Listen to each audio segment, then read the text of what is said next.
Here we are at Wimbledon on women's final round day. I'm Steve Flink, and I'm delighted to be with my great colleague and old friend, Ubaldo Scanagatta. Oh, you pronounce it very well. Thanks a lot, but you are a Hall of Famer. I am not yet.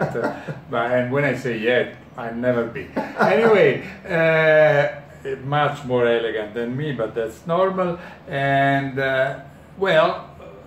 only one set. The women's final was played for one set. Venus Williams had one break point to go up 4-2, had Yes. 2 set points on 5-4. Yeah. In the 3 occasions, I think she missed a forehand. Yeah, no, it was unfortunate for her, particularly the forehand she missed on the first set point that you referred to, Ubaldo. That's with Muguruza serving 4-5, 15-40, a 19-stroke rally.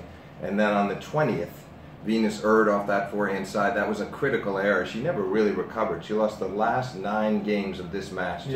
And seemed to completely lose energy and commitment in the second set. And you saw her press conference. She had no explanation for it. She tried to give Muguruza credit, and I think that's nice that she was gracious. But I'd like to know what came over her, because she just seemed to deteriorate tremendously in the second set. Yeah. She was missing even backhands, because you Yes, know, in the first set they both were missing a lot of forehands. Yeah. But then it's true, backhands, but also very early in the points. Didn't you think there were normally long rally? Okay, if you miss, it's 20, 24 strokes, 30 strokes, you finally miss. But she was missing second, third ball in the rally, and seemed to have no confidence at all. Or she also just seemed to have no belief. It was gone very quickly, which is unusual for her, because she's played a lot of good, tough 3-set matches over the last 6 months to a year. Yeah, she played also 3 double faults in one game.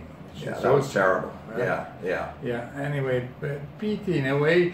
I didn't like the end of the match because, you know, when on the match point you call the okay, and Muguruza had to do it, but she was up 5-0, 40-30, and I mean, I understand. Do you blame her? No, I'm not blaming her, but it's a pity that you lose the atmosphere, because I like to see the triumph, you know, the joy. No, that's true. It was a little unfortunate, although she quickly let it sink in, and then after that, she was overjoyed. Couldn't blame her, because this is her second major, Ubaldo, and that's important. I think that's always important when somebody moves from 1 to 2.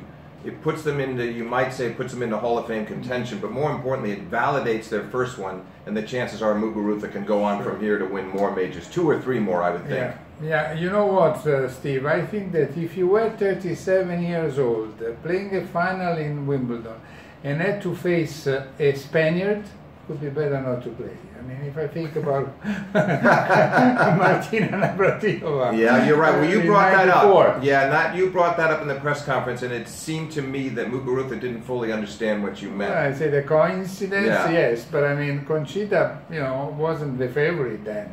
Right. And everybody was expecting Martina to win for 10 times Wimbledon. Conchita was not coming to Wimbledon because she didn't like grass. Yeah. And she said grass is for cows. And then played maybe the best match of her life on any surface other than clay, for sure. Because her backhand passing shots that day were out of this world. Yeah. And so anyway, Muguruza won it.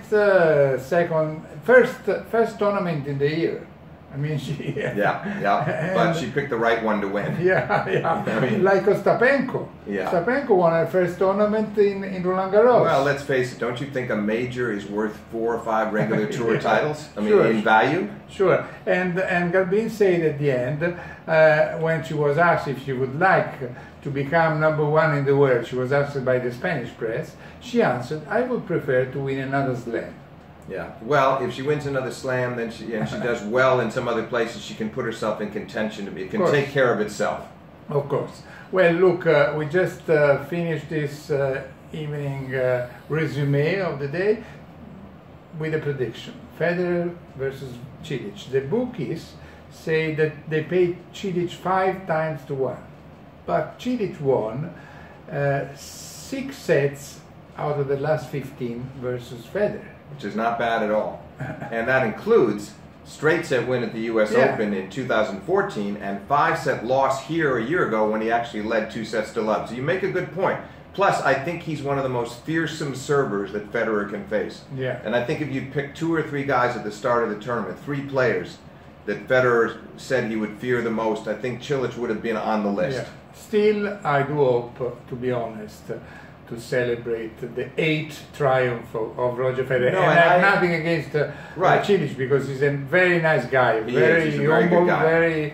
I like him, and all is kind. Well, I think that Federer will win in 4 sets, Ubaldo. What about you?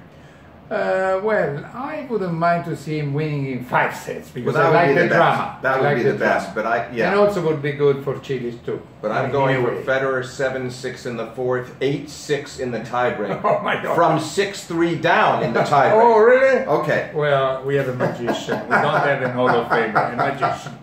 If it happens, we'll check tomorrow. Bye bye.